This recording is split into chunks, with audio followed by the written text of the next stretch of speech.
Stay on the economy for a moment, because there are rising worries about a slowdown. You've got the Atlanta Federal Reserve saying we're going to have a contraction in the first quarter. Look, I know that you inherited a mess, and you... Every time I hear that clip, I just laugh because it is so ridiculous. You inherited a mess. Please, Maria, like you cult member deluxe. And then the next thing I think of is, why aren't Democrats running with that clip as an entree to what a fucking joke that is? Hi, my name is Suri Crowe, Salty Suri, and you're watching the MeidasTouch Network. What Trump actually inherited was the best economy in the world from President Joe Biden. The best economy in the world. And in 6 short weeks, he has managed to completely tank it. Now, whether that is intentional or not, I don't know, but I'm beginning to maybe think so. You mentioned the ups and downs in the stock market. You said it'll go up, it'll go down. But do you and your tariff policies right now bear any responsibility for the turmoil we're seeing this week? Biden gave us a horrible economy. He gave us horrible inflation. And I think the market was going to go very, very bad. If anything, I have a lot of very smart people, friends of mine and great businessmen. They're now investing because of what I'm doing. I think Trump might be setting up an intentional tanking of the economy by blaming President Biden for everything, who, by the way, smashed it beyond expectations, managing inflation, avoiding a recession, job growth consecutively month after month after month. But now Trump and his oligarchs are perhaps crashing the economy so that they can go in, snatch up everything at liquidation prices while the rest of us go bankrupt. Listen to this clip. The reason they want a recession is because when a recession happens, the economy plummets, a bunch of companies go bankrupt, and only the oligarchs have the money left over to buy up everything when it's being sold for a fraction of its actual worth. If the whole economy goes under, only a small group of people are wealthy enough, not only to be okay, but to start buying and accumulating. They take advantage of people's desperation by buying up all these properties that are being liquidated, so that when the economy rebounds, before maybe they own, let's just say 1% of the economy, but then when everything gets cheap, they have less money in an absolute sense, but everything else is dirt cheap. So they buy. And then when the economy goes back up, now they own 2% of the economy. Yeah, recessions are good for people who, have the hunger and who are, willing to buy, and they have the capital. Yeah, but that's not the majority of us, is it? And Peter Doocy, Fox Stooge Deluxe, actually put out a message that Democratic leaders should have taken note of. We also expect the White House to try to reassure folks who are sitting there looking at their 401ks going down and down and down. This is a White House that came in trying to get federal workers to retire by the hundreds of thousands, but it's tough to make the argument that you should retire if your retirement accounts are getting throttled, which is what is happening right now. That's it in a nutshell. Many of us don't even have retirement accounts. I don't anymore, but we are worried about having Social Security, Medicaid, being able to have our kids get lunch, to literally put food on the table. Never mind that Elon Musk has gutted the USDA, which is the agency that makes sure that our food sources are safe to eat. Listeria, anyone? E. coli? Bird flu. And it confounds me that Democratic leadership puts out these long statements.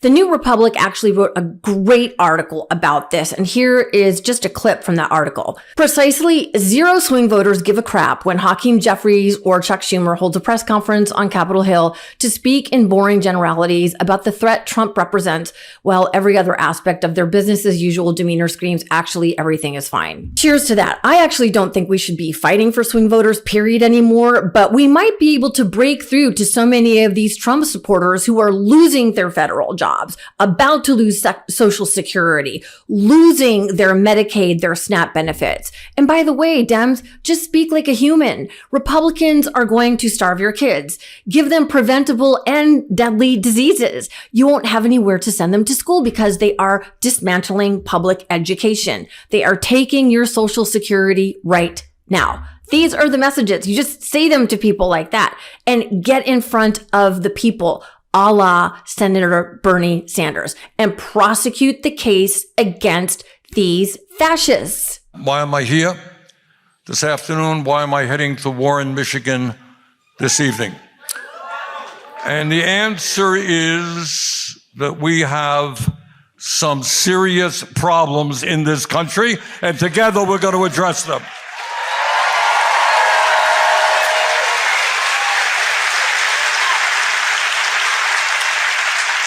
And given what is going on in Washington right now, how we respond to this moment, and things are going on literally every day. Pick up the paper, something new is happening. How we respond together to this moment will impact not only our lives, but our kids' lives and the future of this planet. So what we are doing right now is making it clear here in Altoona and all over this country that the American people, and I believe this, even whether you're conservative, you're progressive, you're moderate, independent, Republican, Democrat, you know what?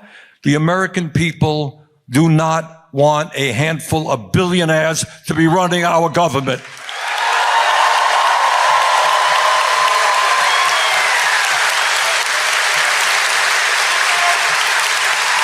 And he's drawing in huge crowds, as this post I saw the other day put it so brilliantly from fuck you, I quit. Well, Democrats keep thinking they need to push further and further right. Bernie is out here filling stadiums. Take the fucking hint. Yeah, this is my point.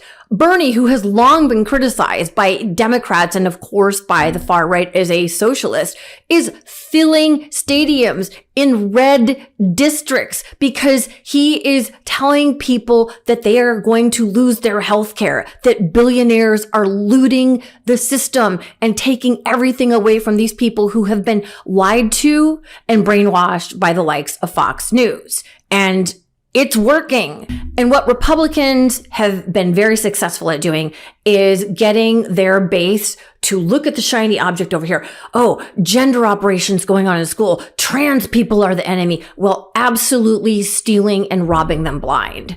You know, speaking of that, I thought this post was really well put. There are more cases of measles than there are NCAA trans athletes in America right now. But you would never know it listening to lawmakers. We need to take the messaging back. And by the way, we should be standing up for trans athletes. The, handful of them that there are. What have they done to hurt anybody? For God's sakes, we have to take our messaging back from the MAGA Republicans who lie and steal and cheat about everything.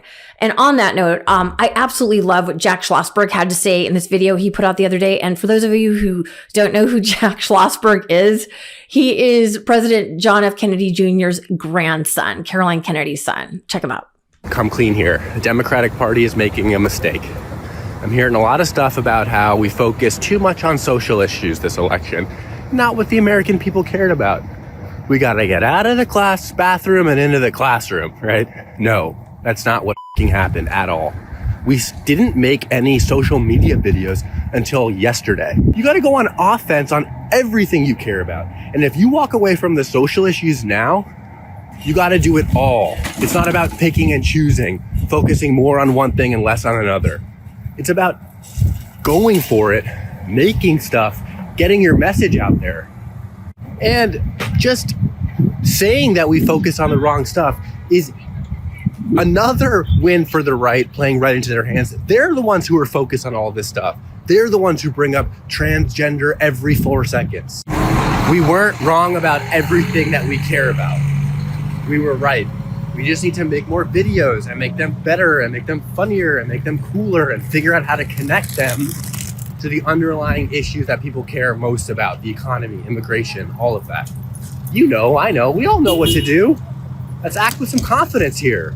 Yes, let's have some confidence here. We don't have to be standing up on Capitol Hill, these weird press conferences that nobody but nerd political followers like me and reporters are listening to.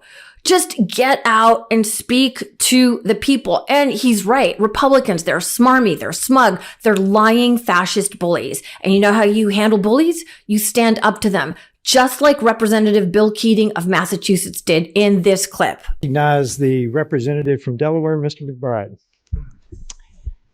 Thank you, Madam Chair. Ranking Member Keating, also wonderful. Mr. Chairman, could you repeat your introduction again, please? Yes, we have set the standard on the floor of the House, and I'm simply... What is that standard, Mr. Chairman? Would you repeat what you just said? You introduced a duly elected representative from the United States of America. Please. I will. The representative from Delaware, Mr. McBride. Mr. Chairman, you are out of order. Mr. Chairman, have you no decency? I mean, I've come to know you a little bit, but this is not decent. We will continue this. Continue it with me unless you introduce a duly elected representative the right way. This hearing is adjourned. And you know what happened as a result of Rep. Keating standing up to that arsehole Keith Self? That clip went absolutely viral. That is the messaging that we need on the pro-democracy side. I am so tired of these boring statements that we see from Chuck Schumer and Leader Jeffries. We want to see this. We want to see people fighting, standing up, fighting back for those that the Republicans are just bullying. And that's pretty much all of us at this point. As I said the other day on Blue Sky, Jesus didn't try to appeal to the moderates of his day. Whether you believe in him as a deity or not, we're still talking about him more than 2,000 years later because he wasn't appealing to swing voters. He was doing the right thing. And then there's this part about following the rules that someone was trying to debate this with me on X the other night. You know, we got to follow the rules. What are you talking about? The rules went out the window when President Obama was in office. Remember that part about Senator Mitch McConnell, who refused to allow President Obama to have his rightful choice to the Supreme Court? And look where we are today. We have fascists sitting on the highest court of the land who are allowing Donald Trump to basically get away with murder. So, following the rules, please. We have a sitting president and his co-president who are openly, corruptly looting our government, aiding and abetting brutal dictators, pimping cars for his biggest campaign donor at the White House. And you on our side to follow the fucking rules, please. Miss me with that. And you know what? We didn't even stand up for our amazing president, Joe Biden, who by all historical standards was one of the most effective presidents in modern history. And I will never stop being salty about it. And now we actually have a senile, evil man in the White House. Our leadership is afraid of its own shadow. For God's sake, stop it. Fight back. As a cancer survivor, I want my reps to stand up and fight for cancer research and Medicaid. See this little pink punching glove that one of my pink sisters gave to me? Punch back. My God. Every time I go to the cancer center for rehab, I'm there several times a week. I see all of these people who I am certain are on Medicaid and Medicare or a combination of both. And I think, what happens when or if we allow Republicans to gut that funding? People will die. People will die. We can't allow this to happen. So what I'm saying, now is the time to fight. And if we don't fight back now, it will be too late. Leader Jeffries, Senator Schumer, we cannot afford to wait until the midterms to play possum. That's how tyranny wins. That's how the Nazis took ground. That's how Putin did, is when people just gave up, rolled over and we'll wait for it. Are you kidding? We cannot wait. We have to be out now. The time is now. The battle is happening now. So get to stepping. Hey, thanks for watching. Please follow me on Blue Sky Instagram, where I hang out a lot, and TikTok. I hope to see you soon. All right. And remember, righteous anger is a good thing. Peace. Can't get enough Meidas? Check out the Meidas Plus Substack for ad-free articles, reports, podcasts, daily recaps from Ron Filipkowski, and more. Sign up for free now at MeidasPlus.com.